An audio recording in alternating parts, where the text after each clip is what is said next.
Udumo kuNkulunkulu kweliphezulu nokuthula emhlabeni kubantu abathokozelwa nguye. Babunze bantu yakubingelela ndlalifa izulu ngithi uJesu Kristu inkosi. Siyambonga uNkulunkulu wethu kakhulu, siyamdumisa abangcwele ukuba siphinde sihlangane namhlanje. Siyambonga kakhulu. Ngiyambonga uNkulunkulu ngani nini eniletha abanye abantu. Ngiyambonga uNkulunkulu ngani umkhuluke wami uthi nje uNkulunkulu anibusise. uNkulunkulu enze izwi lakhe kaJakobe chapter 5 verse 19 no 20 ayekele izono zenu ngenxa yokuthi niletha abantu ekuphileni okuphakade ekhaya lezwi. Yebo ke ungalithatha ihashi ulise emanzini ukuba liphuze kodwa ngeke ulenze liphuze. Yebo kusumlethile umuntu ekhaya lezwi kodwa mayengafuni yena ukuphenduka nokusindiswa akukho zokwenza. Kodwa wenzile umsebenzi wakho wena momchazelile nje wangena walalela, hayi ususebenzile. Uma ephuma ebahamba uhamba nani nenxeba emzimbeni. Hayi uhamba nenxeba ngoba uNkulunkulu uzomahlulela ngeke azilandulele ngosuku lokugcina. Siyambonga uNkulunkulu wethu kakhulu, siyamdumisa nangalusuku lwanamhlanje. Singena esihlokweni esishake manje. Siqedile ngendaba yokuthi ulalela uNkulunkulu. Hayi ngoba isiphelile into ebingakhulunywa kodwa sekufike la uNkulunkulu ngomoya wakho ingcwele ebona ukuthi sesingaqhubekela phambili. Ngiyabonga ukuthi ungivumele, bengimthembisile ngathi akuyona yonke imikhuleko yomkhosi ephendulwayo. Kufanele silungise leyo nto. Kunabantu abacabanga ukuthi ngokungena emkhosini bazoyithola into abayifunayo. Hayi akunjalo. uNkulunkulu ekugcineni uyena owenza intando yakhe. Mayingathanda ukukunika ngeke akuningi ngisho usungena emkhosini ka40 days noma ka100 days makuwukuthi ukhona ngeke akunike. Kanti futhi uma umthintile ngenhliziyo ngoba lithi izwi lenkosi lapha kuMahubo 51 verse 17 umnikelo wenhliziyo edabukileyo nomoya waphukileyo uNkulunkulu akawudeleli. Umukhala phambi kwakhe uyakwazi ukuthi akwenzele into noma ngabe ubengeka kwenzele. Ngithatha phi lokho ngoba wayesenqumile ngeNiniva. Wathi in 40 days uyalibhubhisa, lakhuleka, lakhala kuNkulunkulu lamncenga, wancengeka, washintsha isinqumo sakhe. Ngamanye amagama lokho kuyasifundisa ukuthi uNkulunkulu enesihawu akafuni ukubona inyembezi kithi. Yikho kusezwini ukuthi uyosesula inyembezi ngosuku lokugcina, uyosesula inyembezi mase sisekhaya ezulwini ngoba lento okuthiwa unyembezi akayifuni. So ke uma engalifuni unyembezi ukuthi wena mawungena emkhosini khala. Hayi mina ngisho ukukhala, umanzise umkhuleko wakho, ugeze umkhuleko wakho, ubhabhadise inyembezini umkhuleko wakho, ugeze ngenyembezi ukuze uNkulunkulu alalele esezulwini mhlawumbe angakwenza okufunayo. Yilokho ke sikhuluma ngakho manje, isihloko esisha sisiqalile esithi akuyona yonke imikhosi. Akusho ukuthi ngoba nakhu ufastile uzophendulwa umkhuleko wakho. No, akusho lokho. Akusho lokho. Sizovula amabhayibheli ethu lapha encwadini kaSamuel wesibili. uSamuel wesibili ngingakasho ichapter ngicela ukukhuleka ngithandaze. uJesu Kristu inkosi. Masikhuleke sithandaze.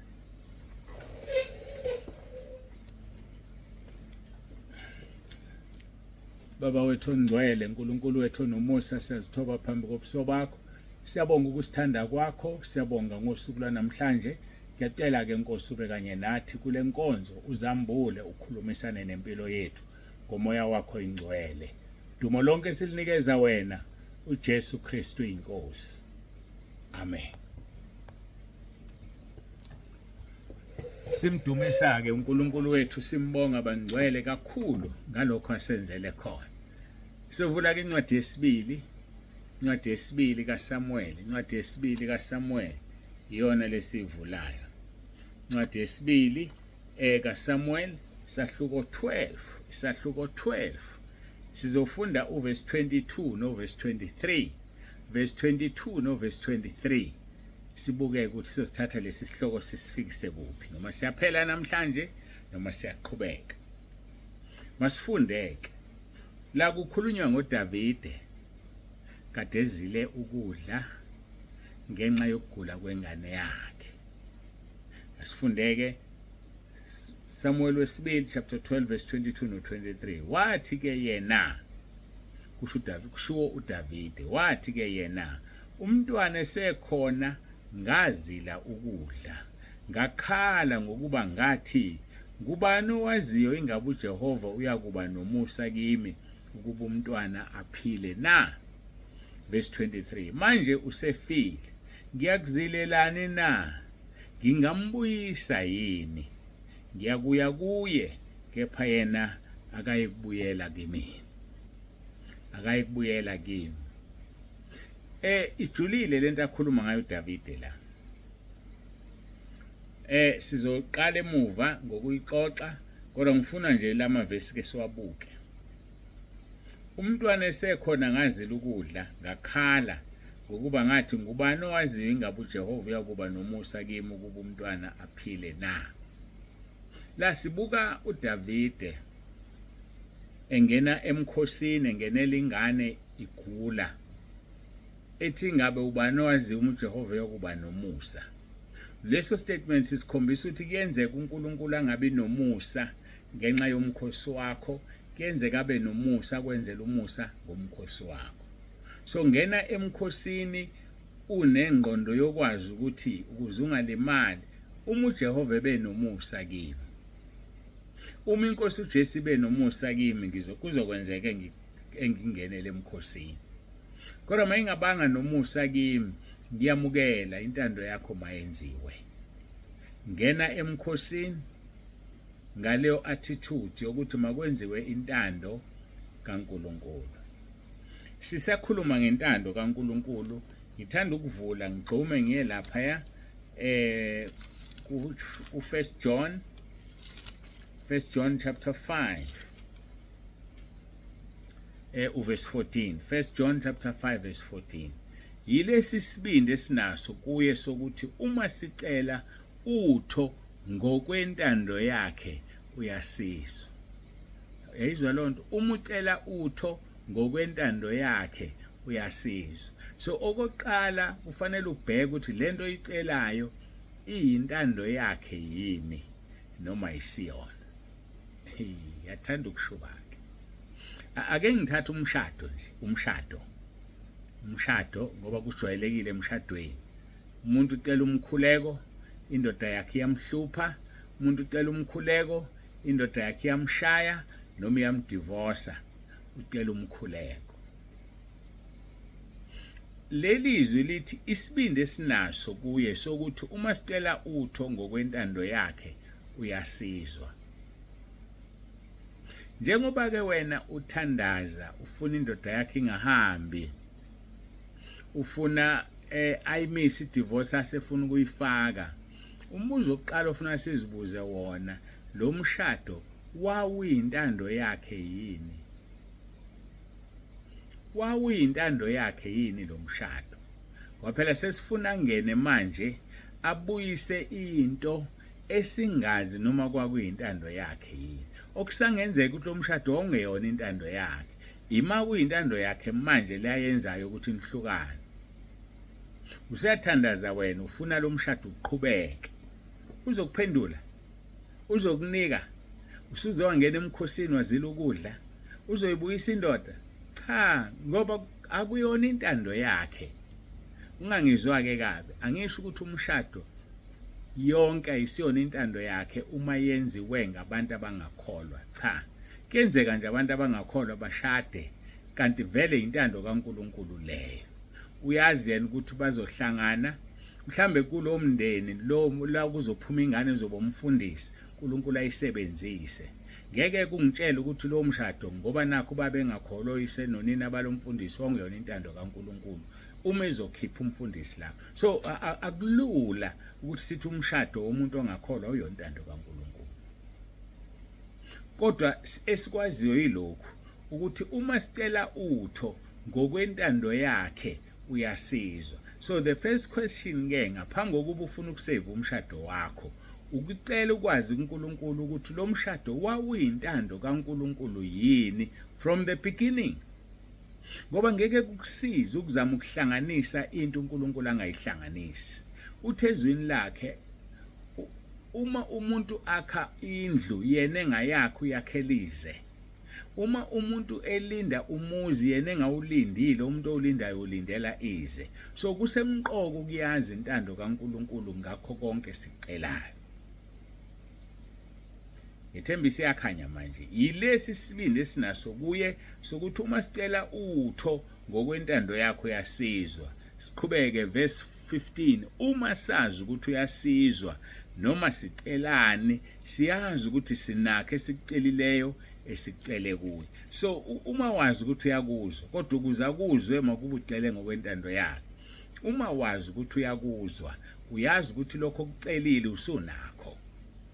Ngoba ucele ini ngokwentando yakhe. Ngakhumbula uJesu eseGetsemane ekhuleka uthi baba masidlule lesi sitsha kodwa kungabi intando yakho kuba ngeyami. Sadlula asidlulanga. Kuthandaza uJesu uqobo lwakhe efuna sidlule esebona ubuhlungu nobunzima abhekene nawo. Kodwa uthi ngabe ngeyami intando kwacaca ukuthi intando kaNkulunkulu ithi masingadluli lesi sitsha akangene kuSuJesu ashaywe ahlushwe afele esiphambanweni. So akusho ukuthi ngoba nakho usongena emkhosini uzoyithola into oyifunayo. Ngithemba usiyangizwa ke manje. Hayi akusho lokho. Uzoyithola uma ucela ngokwentando yakhe. Ngoba mawucela ngokwentando yakhe into eyenzakala uyazi ukuthi uyakuzwa. Ukuthi uyakuzwa kusuke ngakafiki ekuthenini uzokunika. Yathanda ukusho. Ukuthi uyakuzwa akusho ukuthi uzokunika kodwa ukuzwile. Bese lithi ke uma sazi ukuthi uyasizwa noma sicelane siyazi ukuthi sesinakho esicelileyo esicele kuye. That is why kufanele ke manje mawazi ukuthi uyakuzwa bonga cela bese uyabonga ngoba uzobanjwa ukubonga kwakho abese kunika ngoba unjani ukuzwile ukuzwiswe yini ngoba ucela ngokwentando yakhe. Zibuzeke ngaso sonke isikhathi lento oyicelayo ingentando yakhe na. Asikhulumi ngobuhle nobubi bayo. Noma ingaba inhle kanjani mangesiyona intando yakhe ngeke akunikeze. Ngisho noma bekuthiwa isono leyo nto uma ngeyona intando yakhe ngeke akunikeze ngoba ngeke umphoqe uNkulunkulu ukuthi enze intando yakho.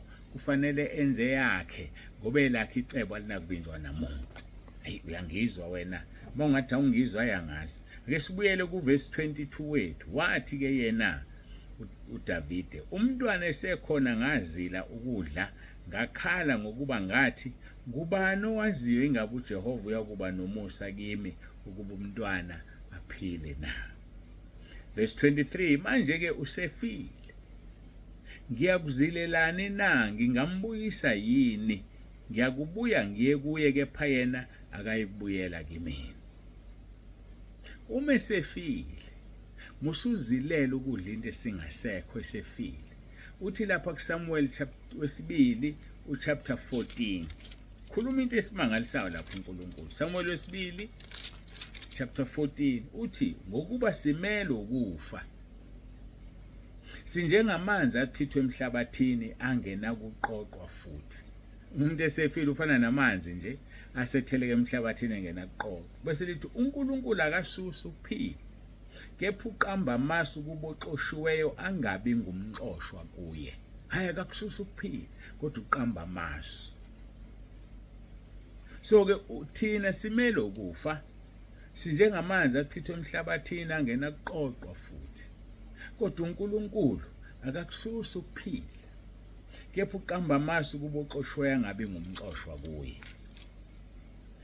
Uthi kuverse 22 kaSamuel wesibili chapter 12 umntwana esekhona ngazila ukudla ngakhala ngokuba ngathi ngubani owaziyo ingabe uJehova uyakuba nomusa kimi ukuba umntwana aphile na. Yini eyenza uNkulunkulu esezila ukudla uDavide kodwa umntwana wadlula wafa na. yini edala leyo nto? Sifunda uverse 14 sihlehle, Samuel chapter 2, 2 Samuel chapter 12 verse 14. Nokho ngokuba ngaleso senzo waveza ithuba elikhulu ukuba izitha zikaJehova zimhlambalaze, umntwana omzalelweyo uyakufa nokufa. Usuyezwa? Isizathu sokuthi uveze ithuba lokuthi izitha zikaNkulunkulu zimhlambalaze, so umntwana mayisemzalelwe uzofa. Ileso kuphela izathu. So ungafasta, ungakhala inyembezi, wenze konke ofisa ukwenza. Uma lento icelayo ibikade isijeziso sokuthi wena uveze ithuba lokuthi uNkulunkulu ahlanjalazwe, leyo fasting yakhe iyizeleze, lo mkhosi wakho uyizeleze, ngoba wena kahle kahle isijeziso, ingxenye yesijeziso ukufa komntwana. Ngoba wena uveze ithuba lokuthi izitha zikaNkulunkulu zimhlambalaze. Uma ungumntwana kaNkulunkulu, waziwa ukuthi umntwana kaNkulunkulu, bese uhlehlele emuva wenza izinto eziphoqa uNkulunkulu, ezenza uNkulunkulu ahlambalazwe. Ngifuna wazi ukuthi uzokukhokhela lokho, usazopanishwa wena. Uma uphendukile kuleli, yebo uzoxolelwa, kodwa ngoba uveze ithuba uzojeza kuleli, ukuze ungajezi kwelizayo ungene ezulwini, kodwa uzojeza kuleli. So ukufa komntwana kwakuyisijeziso kuDavide sokuthi uthathe umka Uriya, waphinga naye, wayeseyibulala indoda, wamthatha ukuthi aganwe uyena. So leso sisekelo nje sisodwa sidumaza, siphoxa umsebenzi kaNkulunkulu. Uthi-ke uNkulunkulu ngenxa yalokho, sesiyahlehla ke manje, soqala kuverse 9 chapter 12 kaSamuel wesibili. Udeleleleni izwi likaJehova ukuba wenze okubi emehlweni akhe na? Ubulele uUriya umHeti ngenkemba, wathatha umkakhe abe ngumkakho, wambulala ngenkemba yabantwana bakwa-Amoni. Verse 10. Ngalokho inkemba iyukusuka endlini yakho ngokuba ungidelele, wathatha umka Uriya umHeti ukuba abe ngumkakho. So isijeziso sokudelela kukaDavide edelela uNkulunkulu ukuthi inkemba ngeke iphusuke endlini yakhe. Verse 11. Usho kanje uJehova uthi, bheka, ngiyakukuvusela ukubo okuvela endlini yakho, ngithatha abafazi bakho phambi kwamehlo akho, ngibanike umakhelwane wakho alale nabafazi bakhe ekukhanyeni kwelanga. Ngokuba wena wakwenza ngasese, kepha mina ngiyakukwenza lokhu phambi kwa-Israyeli wonke naphambi kwelanga. Now sizofunda enye indaba la ukuthi isijeziso sale ndoda siwu2 esiqhamuka la kulamavesi amabili. Ngenxa yokuthi ubulala uUriya ngenkemba yama-Amori, ngoba u-Israyeli wayelwa nama-Amori, kwasekuthiwa kubekwe uUriya ekhaleni lempi ukuze abulaleke. Ubulale uUriya ngenkemba yabakwa-Amoni, ngakho nezingane zakho zizofa ngenkemba, izophuma inkemba emzini wakho. First penalty, isijeziso sokuqala sikaDavide. Esesibili-ke sithi manje, bheka, ngiyakuvusela okubi okuvela endlini yakho, ngithatha abafazi bakho phambi kwamehlo akho, ngibanike umakhelwane wakho alale nabafazi bakhe ekukhanyeni kwaleli langa, ngoba wena wakwenza ngasese. So okokuqala udelela uNkulunkulu wayobulalisa. Isijeziso salapho inkemba izophuma endlini yakhe. Okwesibili wayese elala nomka Uriya ngasese. uNkulunkulu sezokwenza kuvusa umuntu endlini ozolala namakhosikazi akhe, obala nelanga libuka. Usiyabona ilanga linamehlo, ngihlale ngishuma ilanga uNkulunkulu akayidali into efile. Lezi zinto ziyabhala, incwadi eziyovula ngosuku lokwahlulele, nelanga liyabuka liyabhala. Uthi uNkulunkulu kwenze phambi kwelanga, sokusho ukuthi ilanga liyabona linamehlo. Now isijeziso sokuthi ubulele inkemba izosuka endlini yakho. Isijeziso sokuthi uthathile waphinga izovusa umuntu uzophinga nabafazi bakho. Yakuzwa lokho? So uNkulunkulu isenzo nesenzo sakho sizothola isijeziso. Usethi ke uDavide ngonile etshela umprofeti uthunywa uNkulunkulu uNathan ethi ngonile. Wasebhala iHubo 51 mawulifunda ngalo uzothola ukuthi uDavide walibhala emva kwesono sakhe evuma isono sakhe. Mayeseshithi onile wasethi uDavide uNathan noJehova ususile isono sakho awusayi ukufa. Ukuvuma kwakhe nokuxolisa kwakhe kususwe ukufa awusayi kufa. Awusayi kufa. Akhulunywa ngokufa kwenyama la. Uthola isethembiso sokuthi akasayi ukufa ngoba usexolisile.